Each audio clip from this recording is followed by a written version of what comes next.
it is in the stillness of the mind that we find the dance of fate with our group thinking as it balances the thoughts and emotions left and right with the comfort of those secure attachment figures, yourself included. When you're a 1-year-old who's securely attached and a 3-year-old with no shame, raise your hand. And relationships in our life. So anybody else who is a safe haven, secure base, and or one or the other, but basically you can be yourself and you always enjoy each other's company. Okay, and gets rid of, this is for those who do not have or did not have, childhood-centric environments. So the ones who have childhood trauma and they're healing, their adaptive child, maladaptive child, inner critic thoughts, shame cycle thoughts. And so gets rid of the non-securely attached, dysregulated, traumatized figures, because those figures are also traumatized.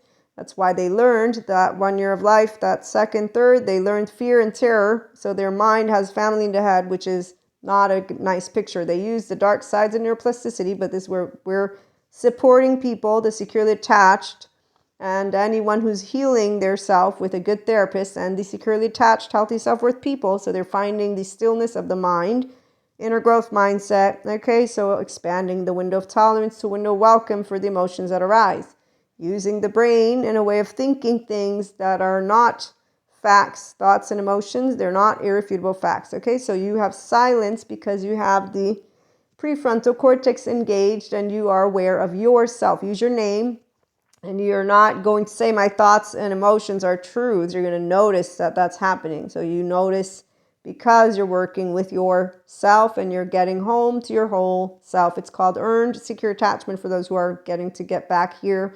Okay, so, and gets rid of the non-securely attached, dysregulated, traumatized figures who have talks of shame, blame, fault, revenge that are the indication of the childhood trauma that they in turn have lived for them to then carry it on with their offspring. So saying that people who have those shame, blame, fault, revenge, they have parents and or family and or whoever else it is, however many other people that they would know, they would name that. The ones who are healing their adaptive child, maladaptive child behavior, and that means also inner critic, outer critic. So the shame cycle is part of the adaptive child safety behavior. I criticize myself or I criticize others, and I am consistently scanning self and others with the I'm going to go fuck and do drugs and drink and or do high risk things and or be an adolescent brain, which is no longer, but the 11 to 24 adolescent brain, they do novelty. They seek novelty in an effort to, I forget what it is, but see, once you're out of that brain structure, and if you are using your brain with the mind, your mind is, oh, look, let me evaluate thoughts and emotions. Oh, look, they're not irrefutable facts. Oh, look, let me notice if I'm a member of society. So we, spirituality, sciences, we live a life of meaning and connection beyond the solo self. I'm part of a herd.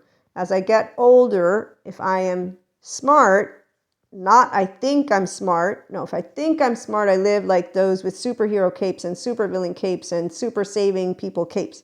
They're called mantles of mental health, mantles of yoga, mantles of spirituality, mantles of everything. And in fact, they dress mental health either as a, let me dress it up, romanticizing it. Thank you to that lovely person, Kylie, who made it a point to share that, which I now like to use, or demonize it. We're not going to do either here.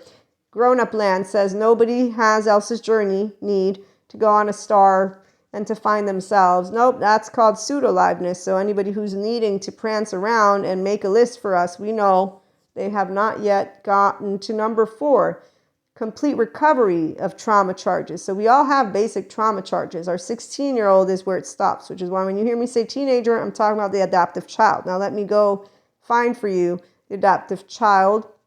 And actually, before we do that, I want to correct something. So on that note, you can find the part of what I read on our lovely YouTube channel. And here is where, when you know of lovely Terry Real, he explains to us how the adaptive child part of us is a child's version of what a grown-up is supposed to look like. It tends to be perfectionistic and unforgiving. So people who have maladaptive child behavior, either or, they can get out of it Terry Real works with couples and individuals, and Dr. Daniel Fox works with anyone with personality disorders, and he's an expert. So there's no excuse. That's why we don't demonize or romanticize. And so the people who know about how to be supportive, that's where we support each other to grow up.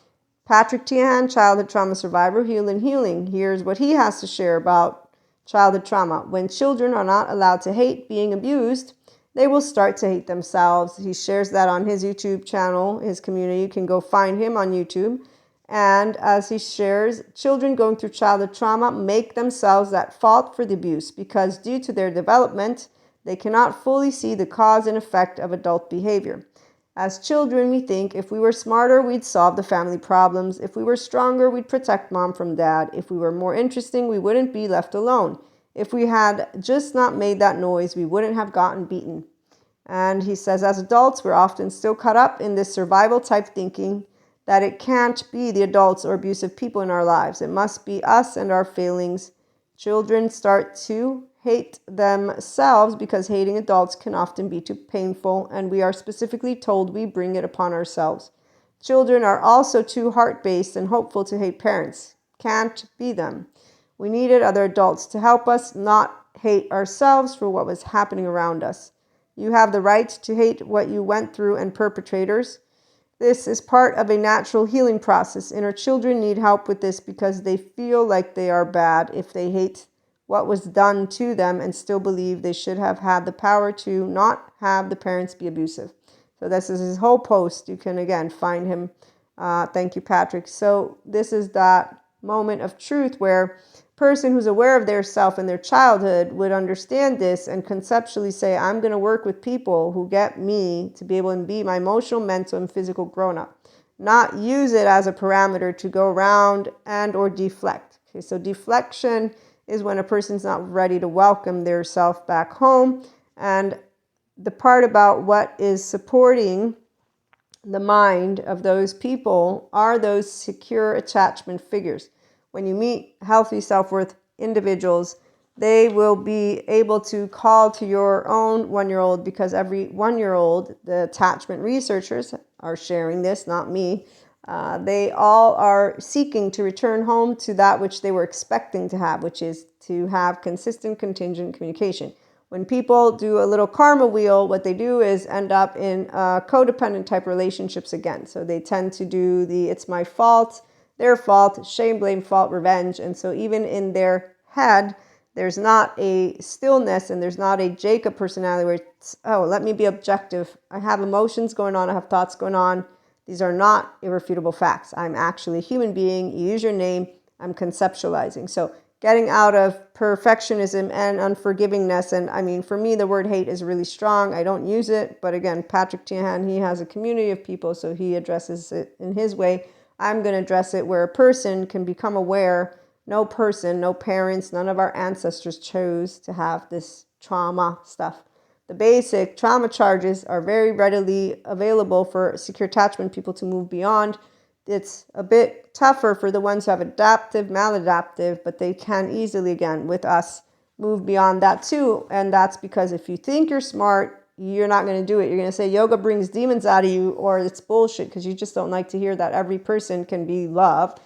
If you are smart, you're going to understand, oh, let me go find out more of that. And wow, I want to be empowered with how to use my mind, the mind, divine masculine, the body, divine feminine, and how to use my brain, my left mode, chit chatter, and the right, where all those emotions come up from my body. And here's where our brain, it has the subcortical area, limbic area, and the brain stem, everything that comes up. And then it has your prefrontal cortex, which is what you use, if you're smart, to monitor and modify, to track and transform, sense, and shape. So you can grow intelligence, mental, emotional, physical, and become emotionally functional adult, mature person, have 5D relationships, healthy self-worth, no longer do karma, but do dharma. Spirituality and sciences come together, 5D mystic right here. Enlightenment, soul, age group. We don't have laundry. It's called restorative embodiment. Your integrated brain, and anybody who's smart is going to want on board because it's really nice to be able and wield your emotional plane, the depths of it, with an open heart and to have direct communication with people and to lead life to healing for all. It's heaven in the body. Tune in for more.